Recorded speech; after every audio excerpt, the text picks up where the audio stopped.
Mother-in-law demanded a huge amount of money as dowry. Implied my success is shady, so I cut all ties.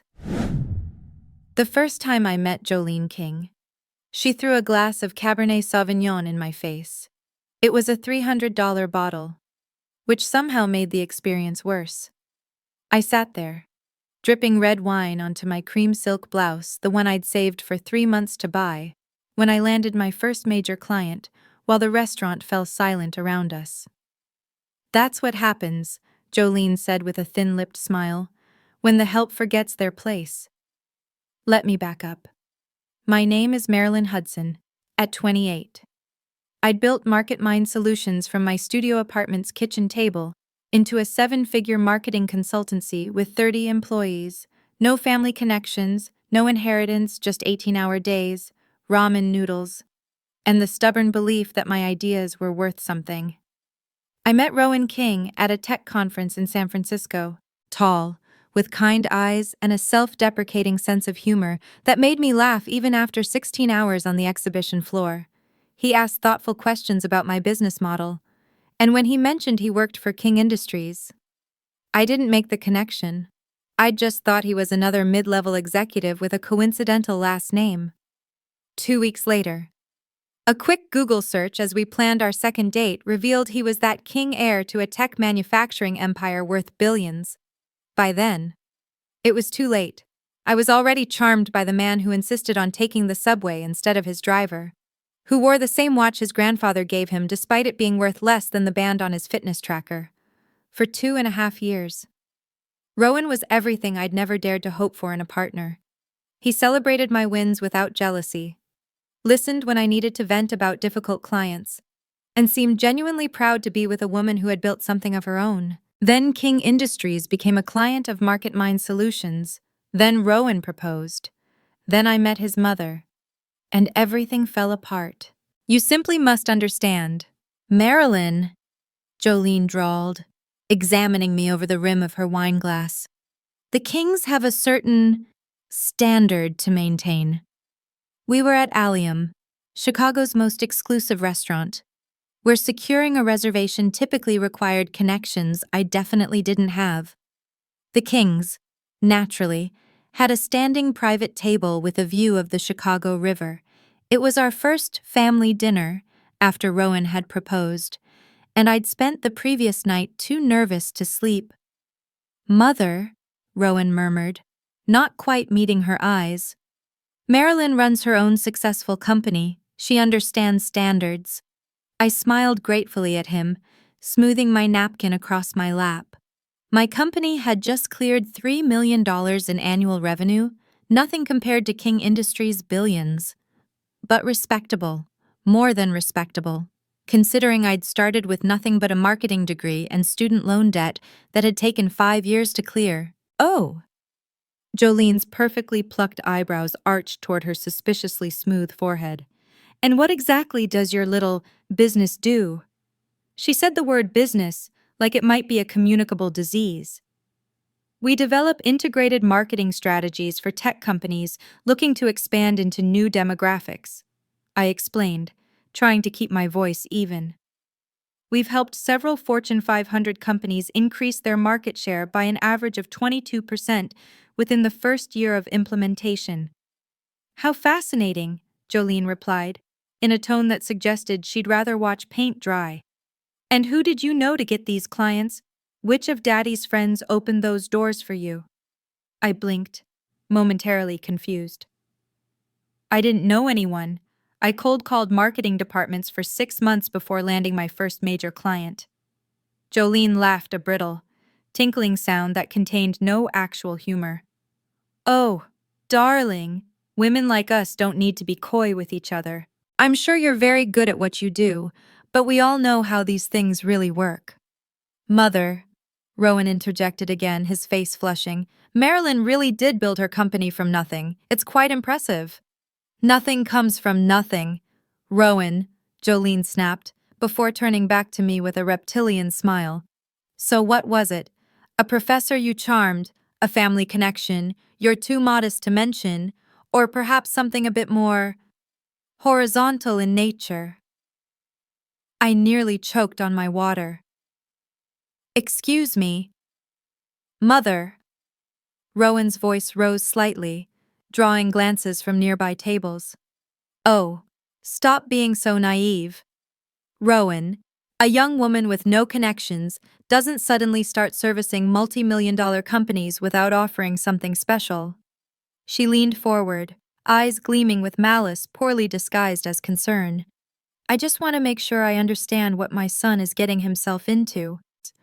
I set my glass down carefully, determined not to show how badly my hand wanted to shake. Mrs. King, I assure you, my company's success is based entirely on the quality of our work and our results. Nothing more, nothing less. It's Ms. King, actually, she corrected with acid sweetness. I insisted on keeping my maiden name when I married James. A woman should maintain her identity. Don't you think, though I suppose if I had your background, I might be eager to trade up? I have no intention of changing my name, I replied evenly. How modern, she said dismissively. Well, speaking of modern approaches, there is the matter of the dowry to discuss. Dowry, I echoed, certain I'd misheard. Yes, dear. Surely Rowan mentioned it. She shot her son a look that could have frozen lava. The King family has a long-standing tradition to ensure that our newest members truly understand the value of the family they're joining. We request a financial demonstration of commitment. I turned to Rowan, expecting him to laugh, to tell his mother this was ridiculous. Instead, he studied his plate with sudden fascination.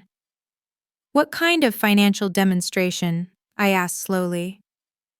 Well, traditionally, it's been set at $350,000, Jolene answered, as casually as if discussing the weather. Paid directly to the family trust, of course. It's merely symbolic. $350,000, I repeated, my voice rising despite my best efforts. That's not symbolic. That's extortion. Marilyn, Rowan finally spoke, reaching for my hand across the table. It's just a tradition. My father paid it to my mother's family, and my grandfather before him. Your father came from money, I pointed out.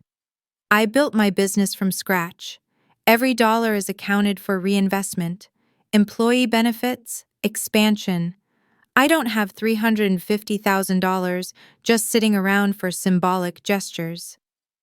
Oh, I'm sure you could find it somewhere, Jolene said with a dismissive wave. Liquidate some assets, perhaps take out a small loan. After all, you're marrying into one of Chicago's oldest fortunes. Surely that's worth a modest investment. I stared at her, momentarily speechless. Then, to my horror, she reached for her wine glass, swirled it contemplatively, and continued.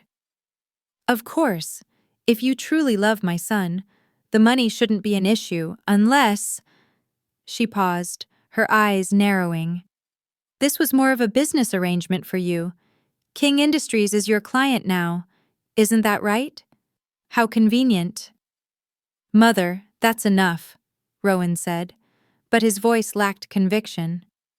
It's a fair question, Rowan, she countered.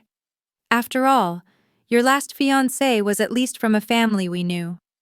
This one appears out of nowhere, lands a contract with our company, and suddenly you're engaged. I'm merely looking out for your interests. Last fiancé, I turned to Rowan, whose face had gone from pink to ashen. You were engaged before. It was years ago, he mumbled. It didn't work out. Because she was unsuitable, Jolene interjected, though at least Melissa understood our traditions. She paid the dowry, I asked, incredulous. Her family did. Yes, Jolene confirmed with a smug smile. As is proper, though in the end, she simply wasn't king material. Something clicked into place. So she paid $350,000, and you still decided she wasn't good enough. The dowry merely gets you through the door, dear, Jolene explained, as if to a particularly slow child. What you do once you're inside determines whether you stay. This is insane, I said, looking to Rowan for support. Tell her this is insane. Rowan cleared his throat, glancing nervously between his mother and me. It's tradition, Marilyn. Every king's spouse has done it. And if I refuse, Jolene's smile turned predatory, then I suppose we'll know exactly how committed you are to my son, won't we now? Shall we order dessert? Or have you lost your appetite? I stood up, my chair scraping loudly against the floor. I think I've had enough for one evening. Rowan, we should go. To my dismay, Rowan remained seated, looking uncomfortable but immobile. Marilyn, don't make a scene. Mother's just being protective. Protective? I repeated, my voice rising despite myself. She just demanded $350,000 and implied I slept my way to success. You're being oversensitive, Jolene said smoothly. Perhaps this is why new money always seems so volatile. No sense of decorum. That's when she did it. With a flick of her wrist that appeared almost accidental, but I saw the calculation in her eyes, she tipped her wine glass, sending a cascade of deep red Cabernet directly into my face and down the front of my blouse. Gasps echoed around the restaurant. A server rushed forward with napkins. And Rowan, my fiancé, the man who had promised to stand by me forever, sat frozen in his chair. As I stood there, dripping and humiliated, Jolene dabbed delicately at a non-existent splash on her own immaculate ivory blouse. "Oh dear," she said, eyes wide with mock concern. "How clumsy of me, but you know what they say about red wine." She leaned forward, dropping her voice to a stage whisper. "It only stains when there's something cheap underneath." The drive home was silent.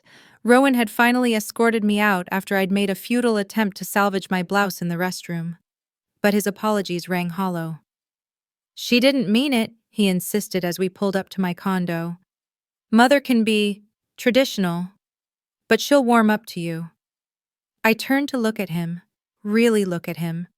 For perhaps the first time, the man I loved, who claimed to love me, was sitting there making excuses for someone who had deliberately humiliated me.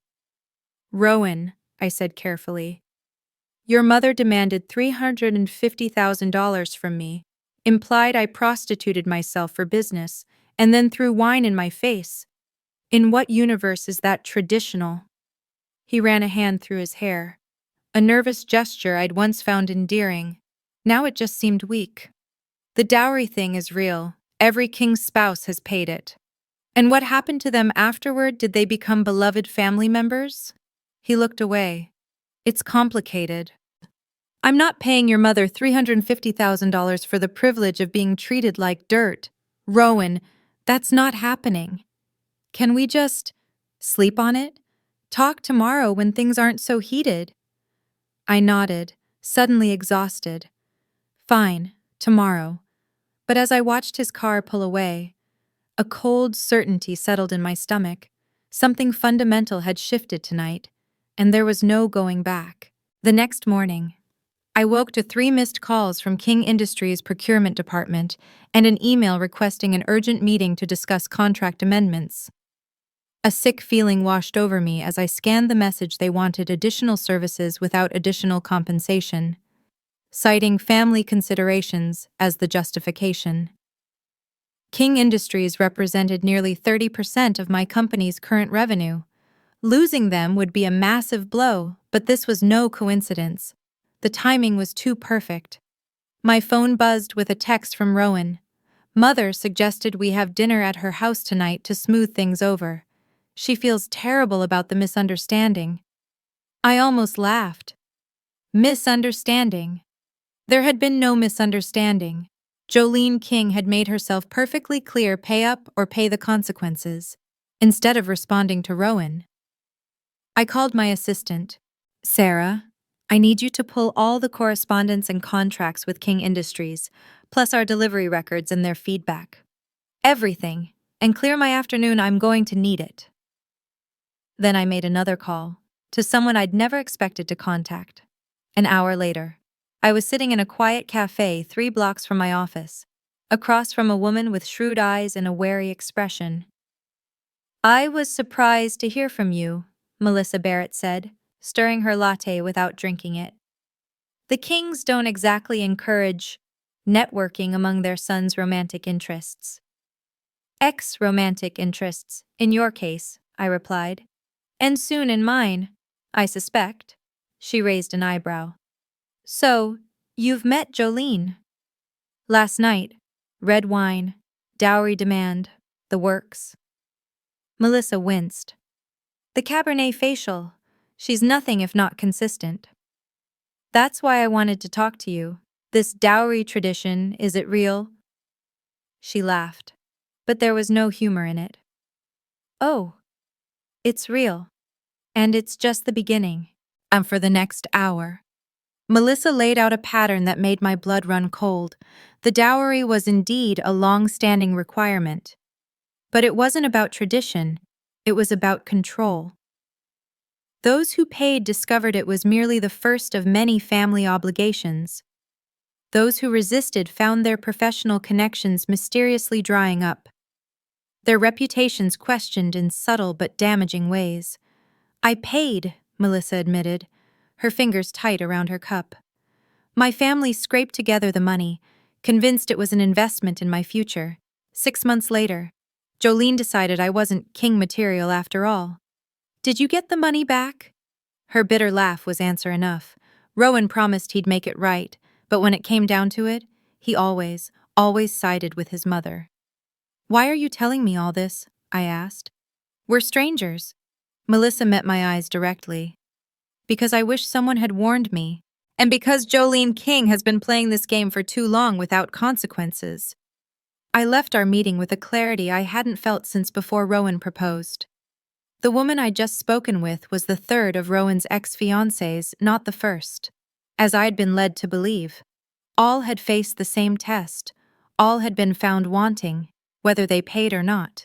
The trap had been laid long before I entered the picture.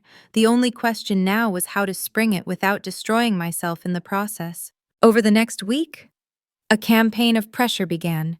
King Industries suddenly found issues with work my team had delivered flawlessly. Demands for revisions multiplied, all requiring immediate attention, all without additional payment. Rowan called daily, alternating between apologies and subtle suggestions that I should make peace with his mother. "Just come to dinner," he pleaded. "She's prepared something special to make amends." "Is she going to retract the dowry demand?" I asked pointedly.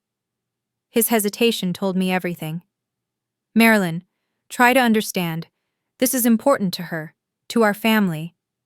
And my dignity isn't important to you." "Of course it is," he insisted. "But can't you see this from her perspective? She's protecting the family legacy." From what? Rowan? From me? The self-made woman who loves her son and has never asked him for a dime. "That's not fair," he protested weakly. "No," I agreed. "None of this is fair." After hanging up, I called my father, the man who had raised me alone after my mother died, who had worked 2 jobs to put me through college, who had taught me that my worth was never determined by someone else's measuring stick. "Dad," I said when he answered, my voice finally breaking, "I need advice."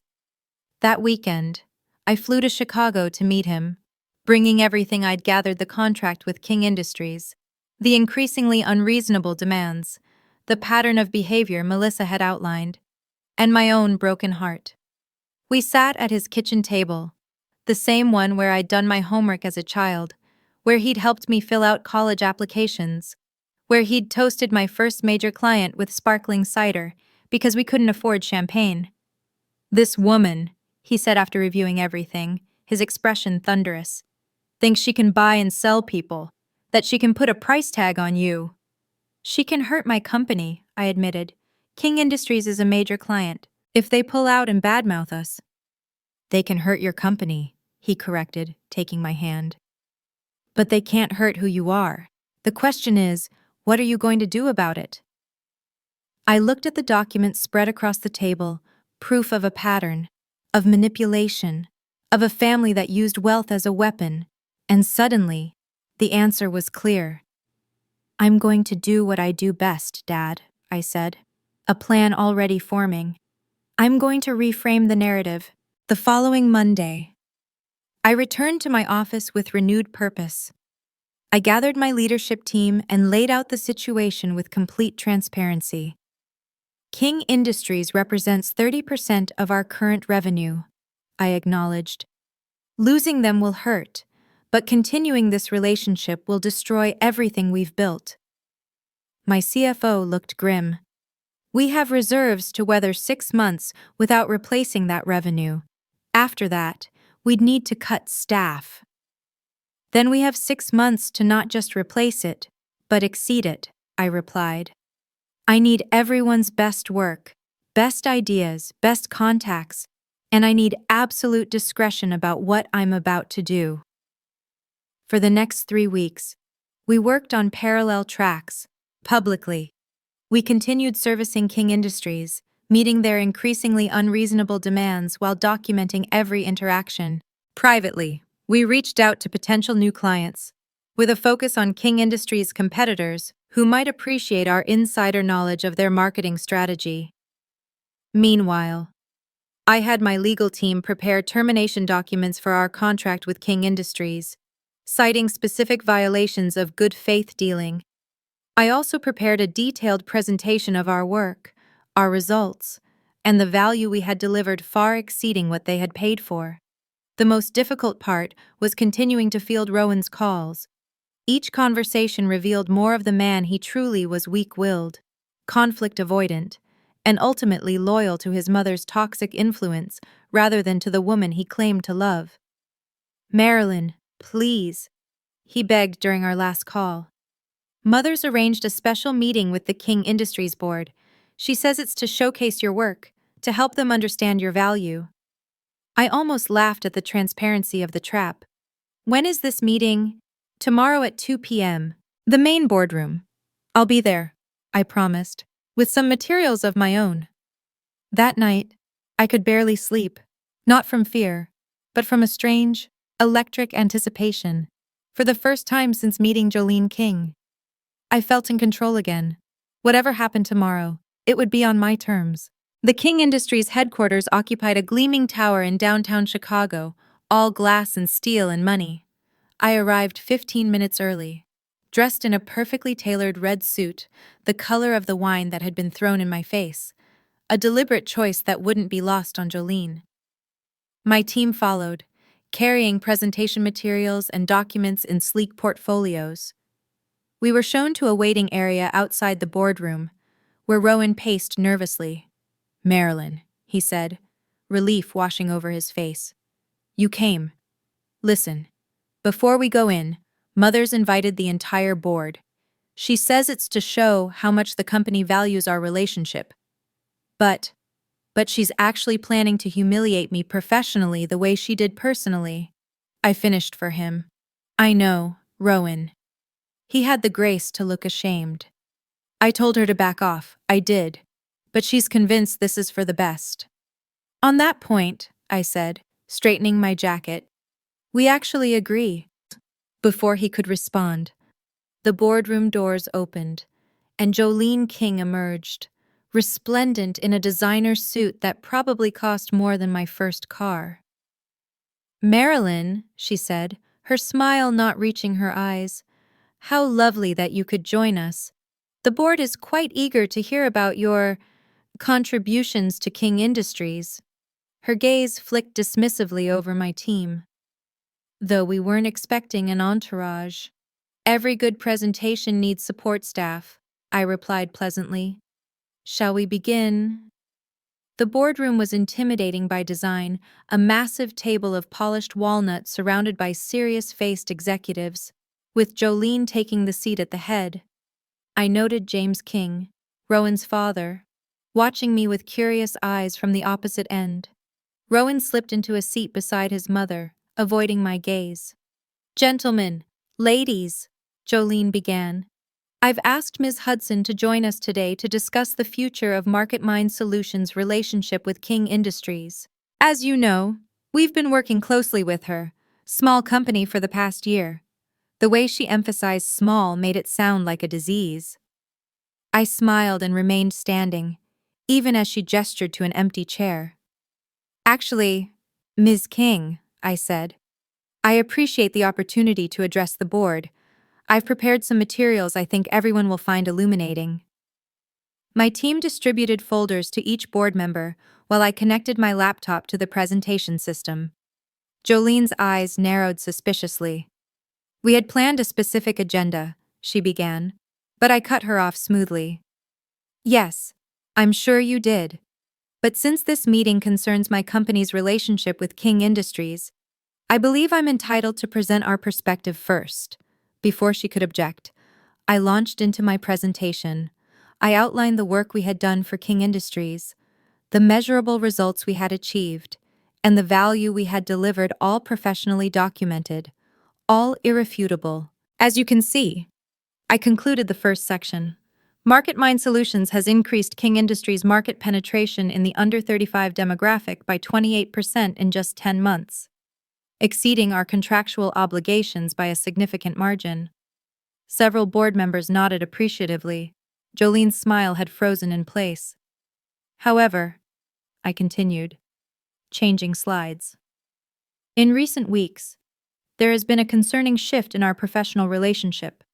My team has been asked to provide services well beyond the scope of our contract, without additional compensation. I detailed the excessive demands, the unreasonable timelines, the thinly veiled threats, with each example, supported by documented evidence. I could see the board members' expressions changing from polite interest to genuine concern.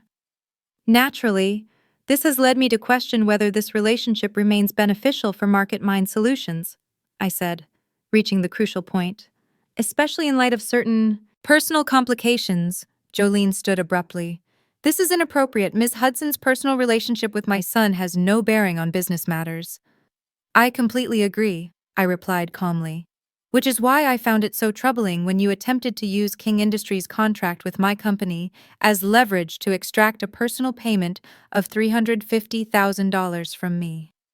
The boardroom erupted in murmurs. James King leaned forward, his expression darkening. What is she talking about? Jolene? A family tradition. Jolene dismissed with a wave. Nothing to do with company business. I have evidence suggesting otherwise, I countered, signaling my team to distribute the second set of documents, including testimony from previous targets of this scheme and correspondence linking professional repercussions to personal refusal. This is slander, Jolene hissed, but her confident facade was cracking. It's documented fact, I corrected, meeting her gaze without flinching. And it presents a serious ethical and legal liability for King Industries. I turned to address the full board directly. I came here today not to salvage a toxic relationship, but to terminate it cleanly, in your folders. You'll find formal notice that MarketMind Solutions is exercising our contract's ethical conduct clause to end our services to King Industries, effective immediately. Jolene's face contorted with rage. You stupid girl, you've just destroyed your company. Who do you think will hire you after we're done with you? I smiled, genuinely this time. That brings me to my final point. Also in your folders, you'll find announcements of MarketMind's new partnerships with Apex Technologies, Meridian Systems, and Global Tech, all finalized this week. The names hung in the air, three of King Industries' largest competitors. Jolene sputtered. But I wasn't finished. These companies were quite interested in our unique insight into King Industries' marketing strategy. Don't worry, we've maintained all legal confidentiality requirements, but our demonstrated results made the transition remarkably smooth. I unplugged my laptop and gathered my materials. One last item before I go. Rowan. I turned to face my now ashen fiancé, removing his ring from my finger and placing it on the table. Consider our engagement terminated as well. I deserve a partner who stands with me, not behind his mother. The silence in the room was absolute as I headed for the door, my team following at the threshold. I paused and turned back. Oh, and Ms. King, about that dowry tradition of yours. I reached into my portfolio and withdrew a check, which I placed on the edge of the boardroom table. This is for $1. Consider it the fair market value of your son's spine. With that, I walked out, closing the door on Jolene's outraged scream and the sound of James King's booming voice demanding explanations. In the elevator down to the lobby, my knees finally began to shake. I'd just cut ties with 30% of my company's revenue and publicly humiliated one of Chicago's most powerful families. "You okay, boss?" my operations director asked quietly. I took a deep breath and found, to my surprise, that I was. Better than okay. I'm free. The immediate aftermath was exactly as difficult as I'd expected. Jolene King launched a whisper campaign against MarketMind, and several smaller clients nervously withdrew their business. For 2 months, we operated at a loss, and I had nightmares about having to lay off the team that had stood by me. But something unexpected happened as well. The story leaked, as business stories often do in Chicago, and rather than damaging my reputation, it burnished it. A young female entrepreneur, standing up to old money bullying, became a narrative that resonated, especially when our work for our new clients began showing the same exceptional results we'd delivered for King Industries. 6 months after that boardroom showdown, MarketMind Solutions had not only replaced the lost revenue but exceeded it by 15%. We'd moved to larger offices, hired 10 new employees, and established a mentorship program for young entrepreneurs from disadvantaged backgrounds. More surprising were the personal ripple effects. 2 weeks after our confrontation, I received a handwritten note from James King, apologizing for his wife's behavior and expressing admiration for my integrity. 3 months later, Chicago business circles buzzed with news of their separation apparently. My stand had inspired him to finally address the toxic dynamic he'd enabled for decades. Other former King fiancés reached out, sharing their stories and forming an unexpected support network. Melissa Barrett and I became genuine friends, eventually partnering on a women's business initiative that attracted national attention. As for Rowan, he made several attempts to reconcile, each more desperate than the last. The final one came nearly a year after our breakup, when he showed up at my office unannounced. "I left her house," he said, as if this were a grand gesture. "I'm my own man now. I've been in therapy. I see how she manipulated me, how I let her control everything. I miss you, Marilyn. We could start fresh." I studied him, still handsome, still with those kind eyes that had once seemed so genuine, but now I saw the weakness behind them, the deep-rooted pattern of appeasing rather than confronting. "I'm glad you're working on yourself, Rowan," I said honestly, "but that chapter of my life is closed." "Is there someone else?" he asked, his voice small. There was. In fact, Oscar Mendez, a brilliant environmental engineer I'd met through a client, who respected my boundaries, celebrated my success without insecurity, and had never once asked me to make myself smaller to accommodate his ego. But that wasn't really the point. "The someone else is me," I told Rowan. "I chose myself when I walked out of that boardroom, and it was the best decision I've ever made." He nodded, something like understanding finally crossing his face. "You deserved better than what we did to you." "Yes," I agreed simply. "I did." Exactly 1 year after the confrontation at King Industries, I attended the annual Chicago Business Leadership Gala, this time as a featured speaker. As I stood at the podium looking out at the audience, I spotted Jolene King at a distant table. Her social circle noticeably diminished since her divorce and the public airing of her tactics. Our eyes met briefly across the room. She looked away first. Success in business is often measured by what you build, I told the audience. Revenue, market share, brand recognition. But equally important is what you refuse to destroy in the process: your integrity, your self-respect, your core values. I paused, feeling the weight of the journey that had brought me to this moment. A year ago, I faced a choice between financial security and personal dignity. I chose dignity, and then I got to work rebuilding the security. It wasn't easy. There were sleepless nights, difficult conversations, and moments of genuine fear. The room was silent, hundreds of Chicago's business elite listening intently. But I discovered something powerful in that process. When you refuse to compromise your worth, when you walk away from relationships, contracts, or traditions that demand you betray yourself, you create space for something better to grow.